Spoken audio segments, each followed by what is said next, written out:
With the start of season 2 of Tokyo Revengers, I thought why not give a quick summary and quick recap for those of you that have watched it and those of you that haven't watched it, a quick summary of what season 1 was about so you can quickly jump into season 2, fresh and ready to go. Tokyo Revengers season 1 had a lot of ups and downs, but the story began with Takemichi, who is the main character. He is this blonde-headed kid, and we start a story with him as an adult watching TV. He seemed like a bum in the beginning, and he was watching TV looking at what's happening, and in the news he sees something that is heart-wrenching. He finds out that his only girlfriend, the girlfriend that he had in middle school, and her brother died by a gang called Takemichi, and this is where the story truly begins. This is the perfect time to take a pause. Don't forget to like, comment, subscribe. You can comment later. You can share after the video, but like, subscribe, enjoy.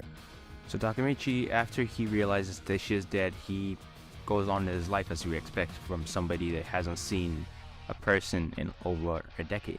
On his way to the train station, while he got to the train station, he was pushed onto the tracks. On the tracks, before he got killed, he woke up in his body 12 years in the past.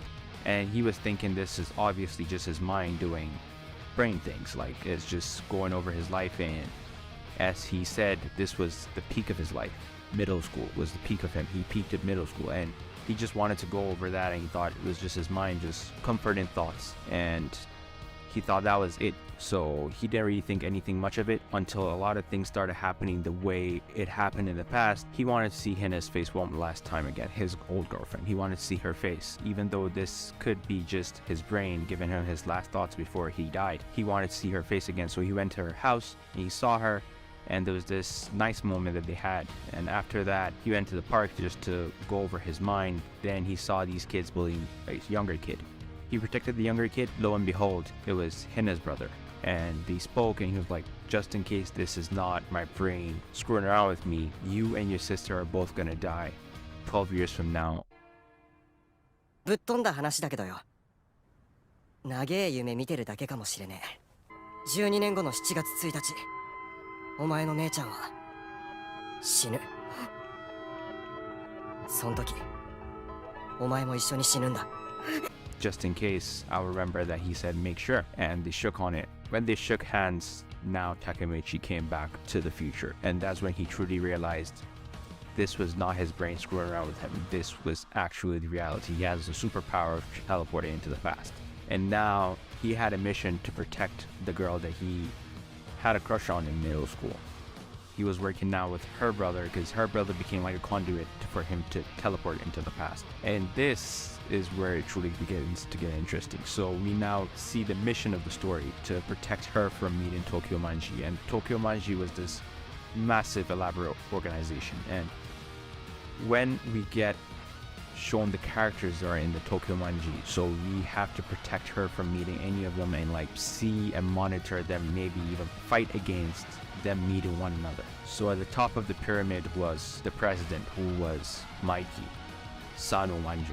The second vice president was Kisaki. So the main point was to prevent them from meeting one another. And this is where it truly gets interesting. We go back to the past. Takemichi meets Mikey. He forms a bond with Mikey, and Mikey really takes on to Takemichi, because Takemichi reminded him of his older brother due to his dogged approach to life. He had a character of never say never, because he truly knew what was going to happen in the future, so he knows the consequences of his actions. So Takemichi never took no for an answer.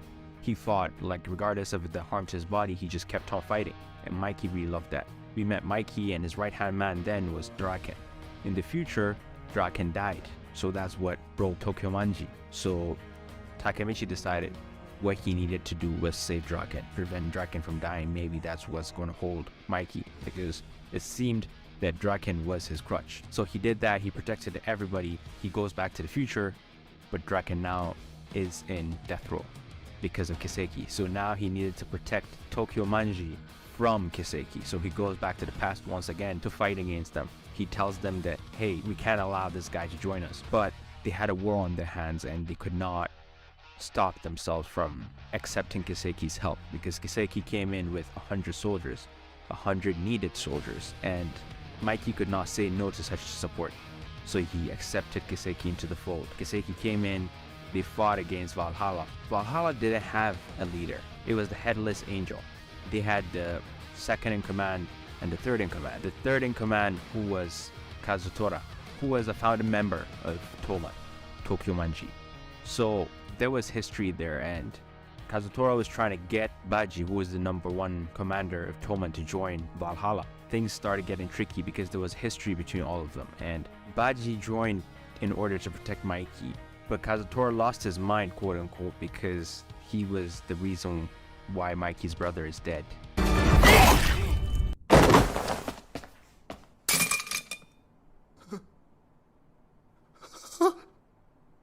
この人は